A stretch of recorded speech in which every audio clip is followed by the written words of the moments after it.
everyone, and welcome to Playwright, a podcast about creating and sharing new ways to play.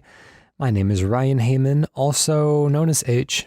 And I'm Ryan Quintal, also known as Q. Ryan, I garnered from one of your recent tweets that you are either knee-deep or now recently completed Dead Cells? I'm getting very close. Yeah, I've gotten to the castle. I can get there fairly reliably these days.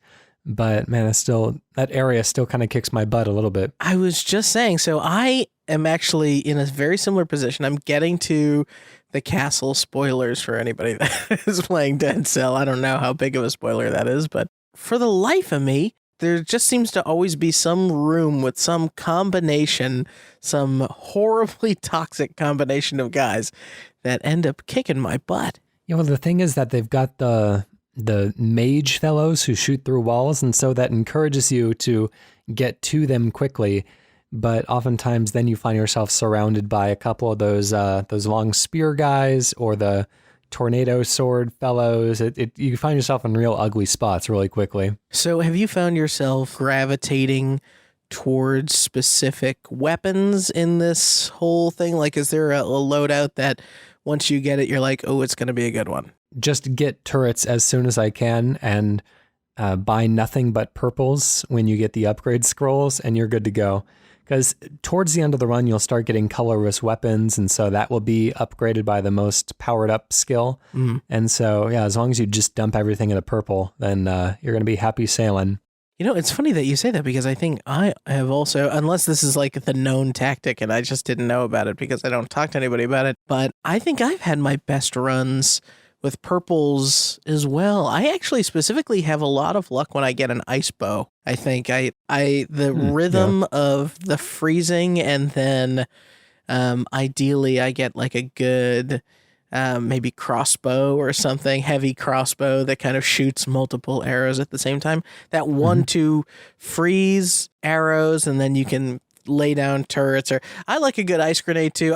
I basically play the game like I'm Sub-Zero. I just want to go around freezing everybody. It is very nice to be able to freeze people.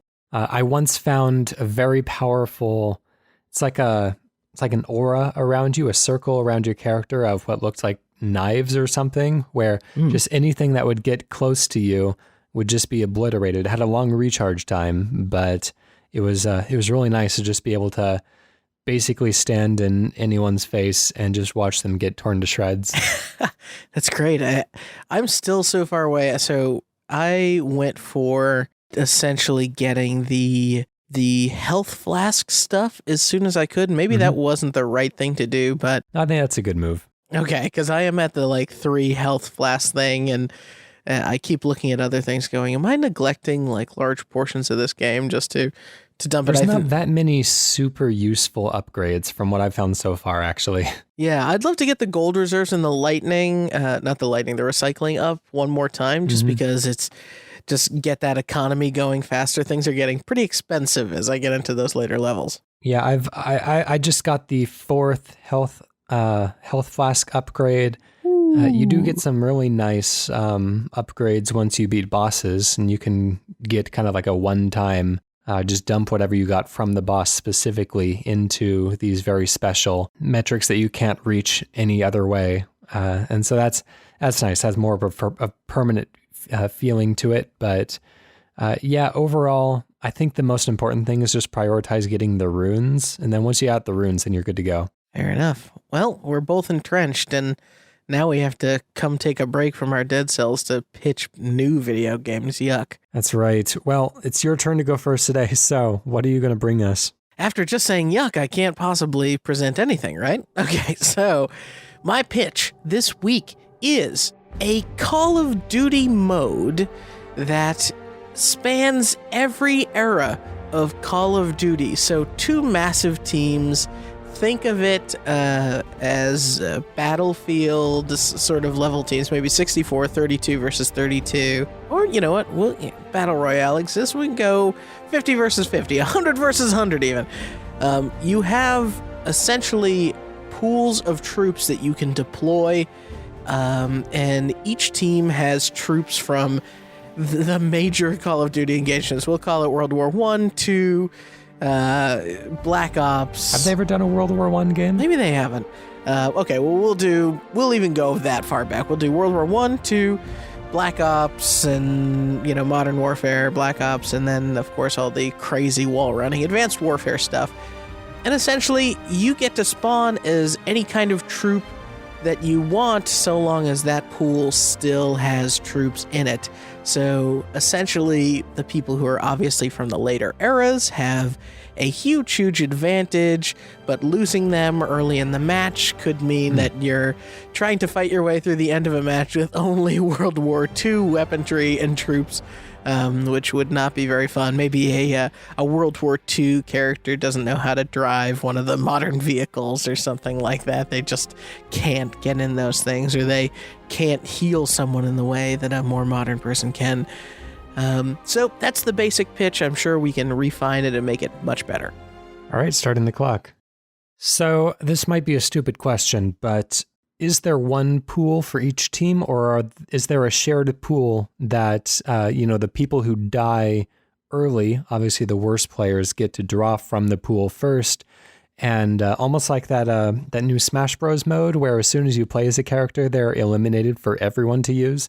So what are you envisioning? Oh, that's really interesting. I hadn't considered it, but I like the idea giving people only a single pool to draw from. And then obviously I want to figure out a way, maybe I don't have to, avoid making the match just feel gradually slower and worse, and somebody being able to tap into an advanced warfare fighter when one of those could really turn the tide for somebody.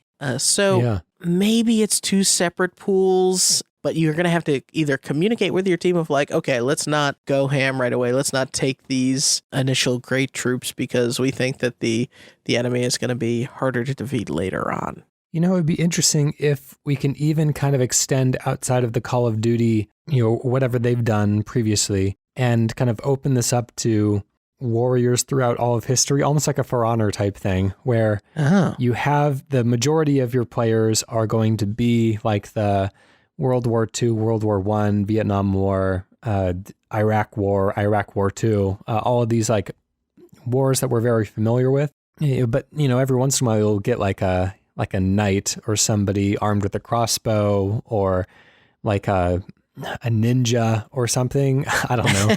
Just, warriors throughout history. Just massively different fighting styles or whatever. Yeah. And then just in these different maps with portions of the map that are more wide open and portions of the map that are kind of winding corridors, you might find that certain types have advantages and disadvantages, and then maybe you just kind of randomly respawn as a specific class, but from a random point in history. I think that's cool, especially if you did the For Honor job of kind of balancing them against each other. I don't know necessarily how you could have, I'm trying to think in my head how to have something that doesn't necessarily end up with you having the Battlefront hero problem of hey, this is just going to be a complete, somebody can totally floor a bunch of troops at once, because I do think that you want the death to matter. You want the attrition to feel significant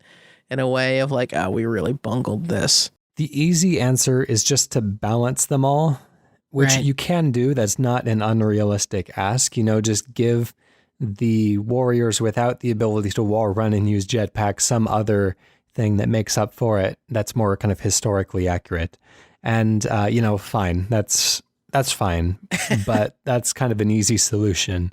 It is interesting to have a sense of the advancement of war and technology over the ages. Yeah. But I think the thing that would be uninteresting to me as a player is if I spawn as somebody who is objectively worse than everyone else, to just say okay, well, it's not even really worth me playing right now. I'm just going to walk in there and get killed and there's nothing I can do about it.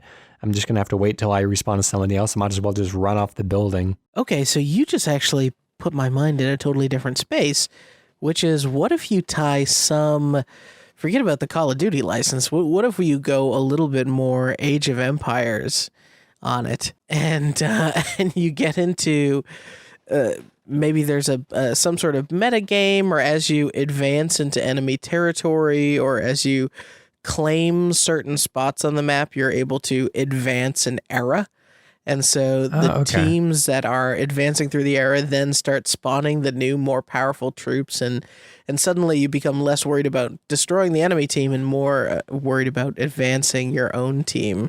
Yeah, something like you're not pushing a crate, but like in Team Fortress 2 and Overwatch, where you can like accompany a cart that's moving towards the other player's side, or like in the good Star Wars Battlefront games where you could capture control points.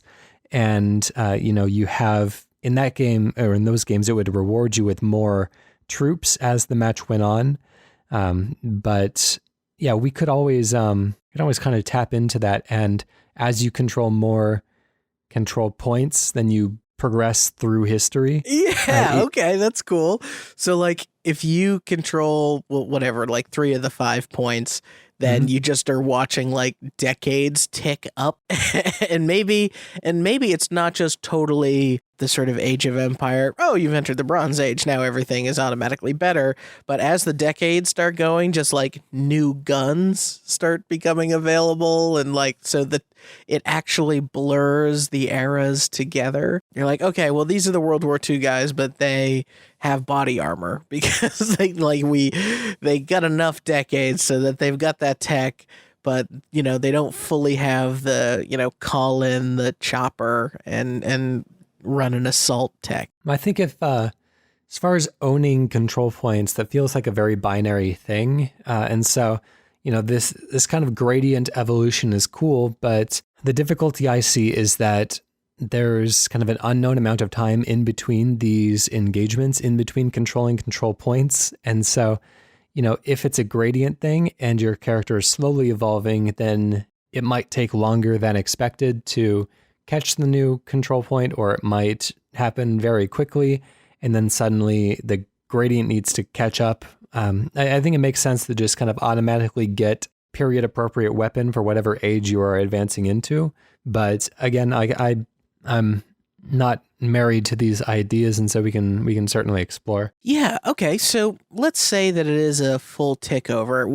What could we do to, solve the classic problem of the rich get richer? Like a team that is just dominating. Yeah. This happens so often. Like obviously a team that's doing super well is going to advance up the ages super quickly. How can we tilt it a little back in favor of the losing guy?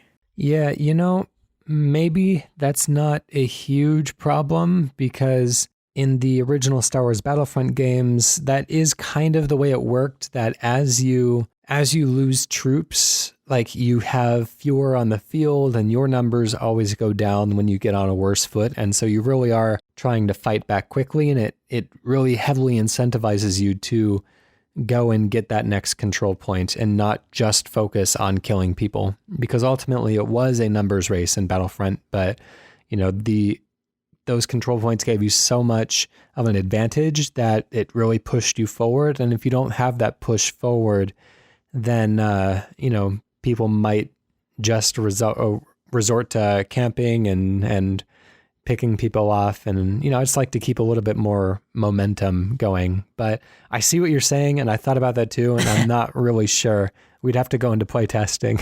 Yeah. All right. Well, my last tweak on this is maybe some version of the Battlefield Levolution sort of stuff, where either you encourage decade or sort of time period parity between the teams by like only vehicles from an era will only spawn when both teams are in a particular time period, or vehicles always spawn from the most advanced time period that one of the teams are on. And that way, maybe you're weak with your troops out the gate, but you actually have some really great jet fighter pilots on your team. So you can kind of claw your way back to victory, or up through the ages rather, by just being very good at vehicular combat that the other team actually earned for you. I think it would be interesting if the level was divided into zones, like 5 zones, each of which has a control point in it. And as you capture that control point, then all of the zones that are owned by your team are on the same like time in the period. same period of time, and then all the zones owned by the opponent's team are in their period of time. And so, you can walk just steps as you cross zones from a World War II battlefield into like a medieval battlefield with Cool. trebuchets and castle remnants and stuff. And, I wouldn't want something that would make like a tremendous amount of difference, but maybe just giving them some sort of a home field advantage somehow, maybe to make it harder to push into enemy territory because their weapons and their characters are specifically designed to navigate the challenges of that period of time. I don't know. I think if you're losing, but you get to like one of these more modern areas, if there is a turret or something, I feel like if it, it's better and more automatic, you should still be able to benefit from at least that. It doesn't really require like a deep proficiency. Yeah. Well, anyways, we're out of time. Let's close the book there and give it a name. What are we going to call this one? In my original pitch of all these players coming back from different time periods, I was going to go the route of playing off Call of Duty Zombies and maybe do like Call of Duty Undead Attrition, but we've taken it a bit of in a different direction. Maybe we do like Call of Duty Timeless Warfare. Timeless Warfare. That's right. The never-ending story of war. Or maybe we do, Call of Duty Paradox Warfare or something like that. Oh, geez. That sounds like an actual Call of Duty game that would exist. Yeah, so it does. I guess it's on brand. If you like it, I'm not going to stop you. All right. Well, you've had some titles like that. I will. Yeah, I'm going to seize it. I don't mind. My turn today.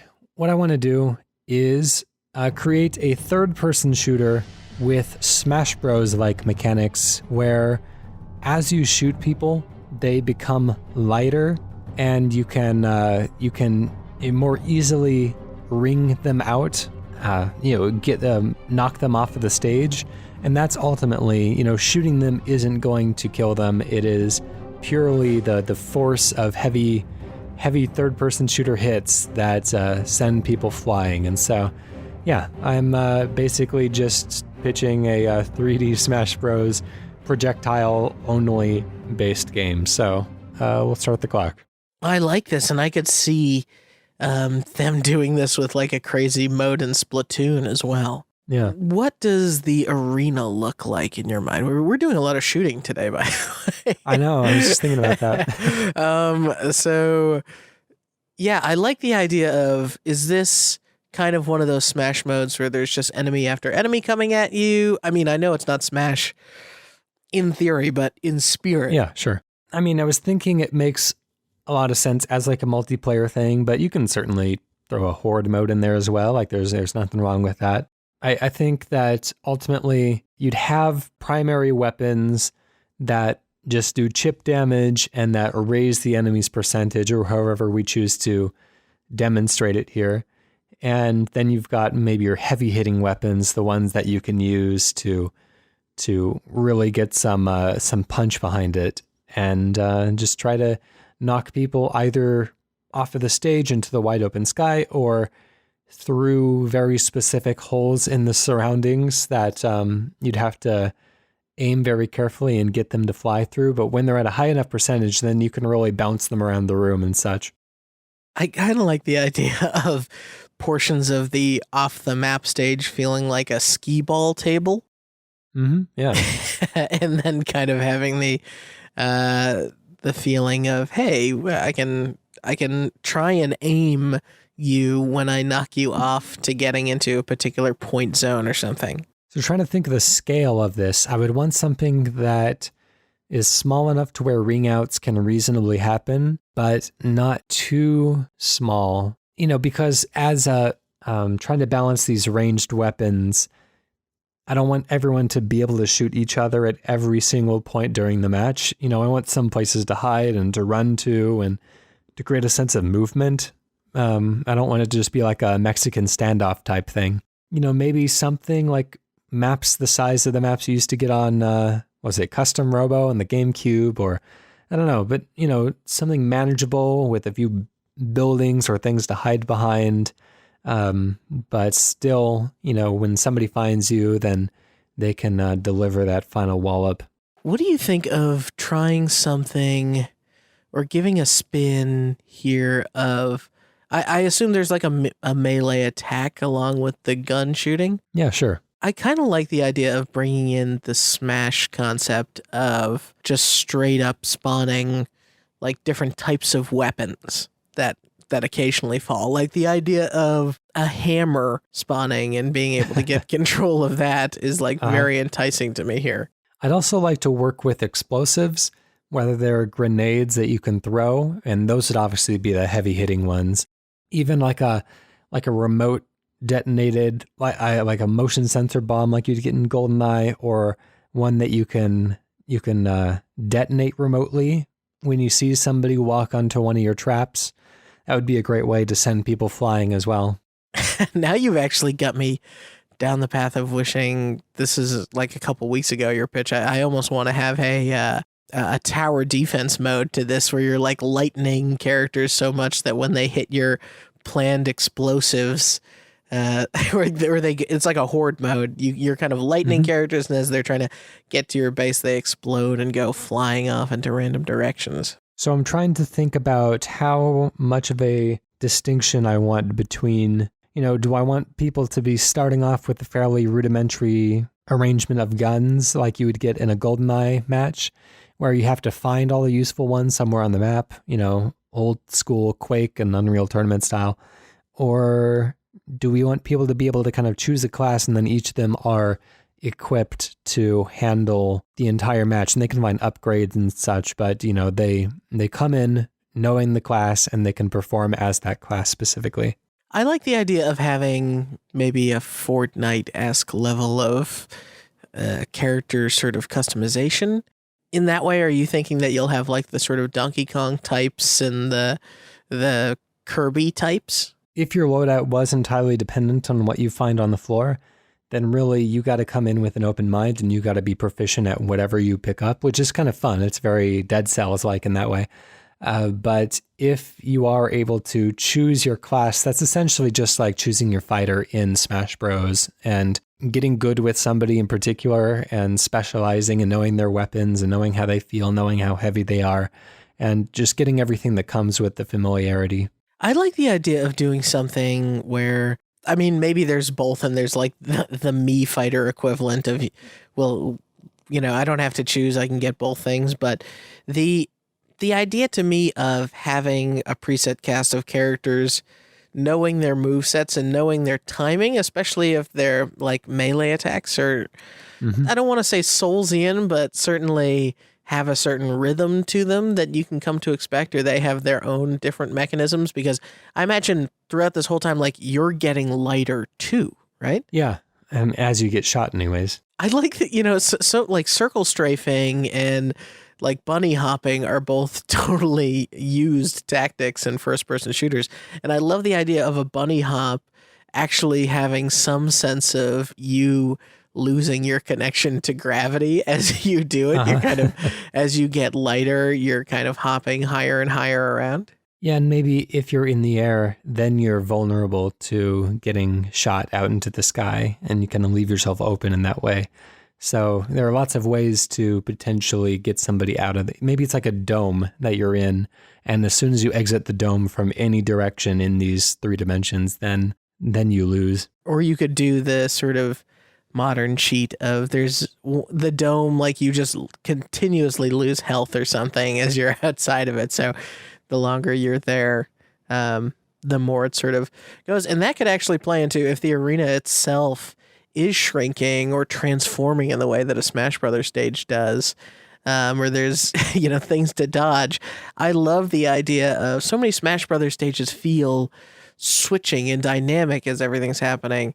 And to bring that into a shooter, I feel like you don't get a lot of transforming level shooters. That's true, yeah. The arena combat inside of those dynamic stages could feel really good. Yeah. I wonder why we don't get that in shooters other than like Battlefield, which we mentioned already. Yeah, that's it. Hey, maybe we stumbled on something here. So in your mind, is the only mode this kind of, it almost sounds like Smash TV to me, this like you're in an arena and people are just continuously like climbing over the edge, or is there something else that we can do with this format? Like, could you have a platforming level that that is you're kind of trying to navigate the whole time, almost like the single player Smash Brothers content? There could be different arenas, each of them having different challenges. And so you'd have one where you have to very carefully navigate the floor, maybe in between, jumping between objects and trying to shoot each other while you do it. But,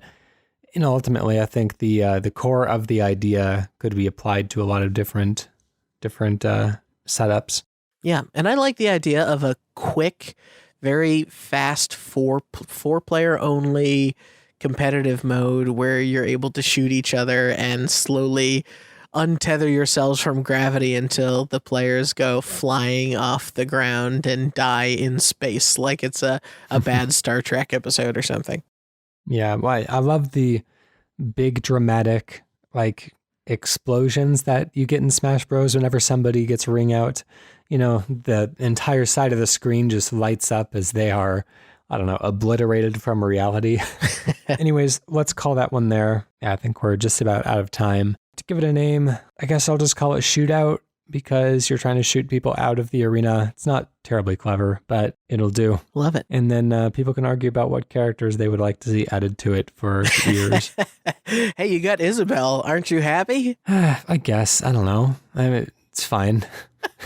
I mean, it's no Tony Hawk, but I'll take it. Wow. Oh my God. Have you talked about that before? Because that's a really good idea. I don't think so. Tony Hawk being added to Super Smash would be ridiculous and awesome. One of my dream Smash characters is I would love to have a crazy taxi rep who is in a little taxi the entire time and just kind of driving around and like hitting people with the car and everything. I think it would be kind of fun. Yeah. We can talk about Smash Bros. Some other time on a different podcast. Right now, let's move over to our community and see what they have to say. We have a pitch from Emily Hall who says, an undersea horror indie game where the game starts off with a missing girl gone at sea and it's your job to find her. The farther you get into this game, you get closer to finding her and approach deep sea creep surfish. And she is the main enemy. She has turned into a deep sea mermaid. She probably has lured you into her lair to murder you and lay more creepsterfish eggs to feed off your dead body. My God. I like it. Let's start the clock. Emily, you are dark. Love it. That's good. I like this. We obviously have, and maybe we've moved away from that in our recent episodes, but we've had for a long time, especially in the early episodes, a lot of horror-themed pitches. And so it's really nice to be back in this territory again. Yeah, I love it. So this is an indie horror game. Missing girl gone off sea. Obviously, she's the bad guy. What could we do? I think like some of this is going to be an exercise in what sort of plot should unfurl here. Like, where do we go looking for her? This makes sense. It's like a Metroidvania type game where you maybe catch a glimpse of this terrible creature at the beginning of the game. You kind of get this sense like in Super Metroid, how you meet Ridley right off the bat, and then you're like, oh, this guy's going to be some sort of badass boss later on. And as you continue through the game, you encounter these other creatures and these undersea monstrosities. And as you defeat them, or as you reach maybe power-up stations or whatever, you get to be able to survive better underwater. You get certain enhancements that make you a little bit more animal like yourself. And so by the time you face this final creature, hopefully the player has figured out that maybe it was somebody who was just like you and it's just become overblown and nasty and everything. So many of my favorite indie horror games have the sense of you're pushing forward, not even just indie horror games, but horror games in general, you're pushing forward and you really can't turn back. And I think the problem with any large body of water is that it feels like you can go many, many places, right? There's a lot of space down there. And so we have to kind of figure out a way to make this like cavernous in a way, or maybe it starts in a in a wrecked ship, but you find out that it's deeper than that, and something where you have to keep pushing forward. I even like the idea of this starting off like you lose the girl in an aquarium or something, just a very large aquarium, and that's where you're kind of seeing exhibits, and maybe the aquarium becomes a little more than you thought it was initially, that sort of thing. Okay, that's interesting. I think if this was like a large body of water or whatever, like it would make sense. You have that natural barrier of not being able to stay underwater too long without having to come back up for air.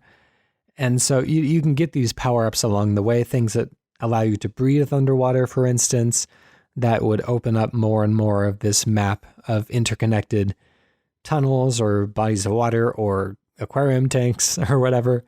And so, yeah, traversal, whether you can acquire kind of fish-themed powers, maybe like an octopus, you can liquefy to kind of go through tight areas, or like a jellyfish, you have a stinging ability that enhances your attack, or so. I don't know.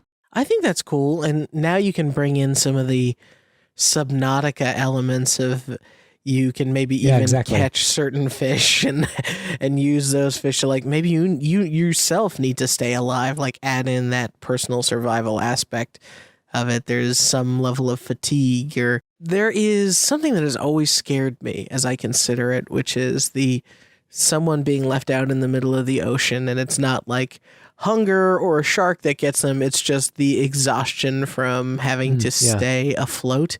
And so that sort of thing where like you're constantly trying to more or kind of get yourself up on something to rest, because you can only kind of keep your body in motion for so long. But then as you just defeat more of these enemies or bosses or upgrade chambers or whatever it is, you find abilities that allow you to overcome these challenges until you feel like you are sufficiently, badass enough to go after this final boss and see what you can do. What if we also find out something the whole time, that like the fish you've been eating to survive or something is all part of like a particularly cursed or irradiated body of water that is like slowly transforming you as well?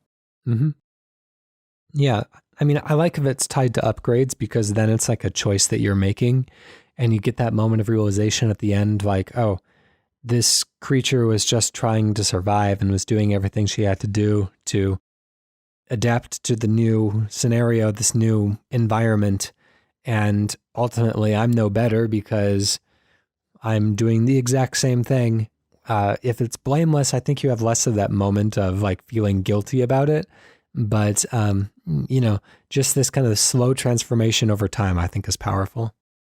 Yeah. And so you get faced with that sort of, to use the reference that nobody knows, but only me, like the Legacy of Kain moment at the end, where the canonical ending is either you, kill the mermaid, the evil fish woman, and you absorb the powers, and now you yourself are the evil mer woman, or you kind of sacrifice yourself and break the cycle. But of course, the cycle will never be broken, because the whole thing has to end with like 100 people all going to dive to like look for you, and the same thing's going to happen until there's an army of these evil fish creatures. Yeah, and then we get into a real Shape of Water type scenario. It's like that book that I Am Legend was based on, or The Last Man on Earth, and all those, the Omega Man, and all those films. Once this new society of monsters is the dominant species on Earth, if they can interact with each other and they have intelligence and a will of their own, then are we the monsters now? Are we the ones that don't belong in the new ecosystem anymore? Should we allow them to usurp us? Or don't they have a right to exist just as much as you? And maybe that's what you find along the way. Like maybe there's also the idea of the shopkeeper or the upgrades, somebody who's helping you. Maybe there's like a Coast Guard person or somebody that's helping you along the way, that when they discover you, they kind of turn the light on you and say, do you realize that you are now the thing? And then you have to fight them, of course, right? It's getting very Resident Evil in my mind, the escalation of monstrosity. What a way to end it. Like, do you realize that you are the thing? Right. You're the thing that they were looking for. Also, another thing about underwater, especially horror stuff that really freaks me out is this sense of the darkness of underwater and not being able to see something and knowing that there are potentially enormous creatures that are just out of arm's reach that you can't see are there because they're moving silently in the water. That's pretty scary. This is a mechanic that I don't know if it's been in a game before, but the way, I don't mean to pander, but this is more for the audience. The way the human eye works, right, is it adjusts to darkness. You say it's and pandering light. Because this is going to a primarily human audience. We're like, hey, I've got a couple of those. Yes, I guess I'm patronizing, but yes, it's also pandering, right? Us and our human eyes. If you have your eyes closed for just a split second, or for a prolonged period of time, and you go to open them, they're actually not used to seeing light, and so light is super bright for just, it could be momentarily. But what if you had a system where you could see just a little tiny smidge in front of you, or get a little bit more vision, that sort of video game vision fiction that ends up in so many games, if you, close your eyes for periods of time. So you have to keep your eyes closed and try and either feel your way around. Maybe you get in some HD rumble in there. You get some good haptics, or you can kind of just stay still and keep your eyes closed. And that itself is very nerve wracking. And then when you open your eyes, you get just a momentary flash as to where to go next. It's almost like those games where you play as a blind protagonist or something. Yeah, that's cool. Let's stop that one there. We got some interesting threads to keep following, but let's stop while we're ahead and see where this takes us. Let's come up with a name. Emily did not provide a name, but I'm sure we can come up with something cool. I don't want to be super cliche with Aqua or something, you can call it Lady of the Lake, I guess, because that's it's a mythological thing. That seems relevant. Lady of the Lake is cool because, you, the protagonist, end up being the Lady of the Lake. Well, it's because it's like the King Arthur legend as well. Yeah. That was from Emily Hall. Thank you for writing in. We appreciate that. And if you, the listener, would like to write in as well, you can do that at playwrightcast.com/pitch. You can email us, playwrightcast@gmail.com. Or you can tweet us at PlaywrightCast. In all of those instances, it is PLAYWRITECAST. Special thank you to PROTODOME for the use of our theme song, Hello World, off the album Blue Noise. It's very good, and you should go listen to it. And why don't you take us out today with a small little pitch, something you can fit in your pocket. Fit this in your pocket. A Halo game that takes place on an open world Halo ring. All right. We will see you next week. Bye.